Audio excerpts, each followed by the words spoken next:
Magandang araw. Ang ating topic pala ngayon ay tungkol sa toss o breaking point ng ating mga alaga. Ano nga ba ang breaking point?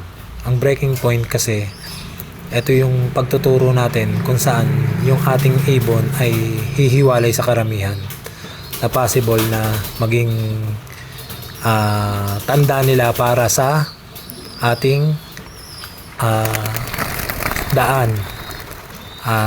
Ano ba ang kahalagahan nito? Ang kahalagahan kasi nito ay magkakaroon ka ng sariling daan at magkakaroon ka ng tanda ang ating mga ibon para sa paglipad nila na magiging dahilan para mas mabilis silang makauwi sa kanilang mga loop o sa ating loop.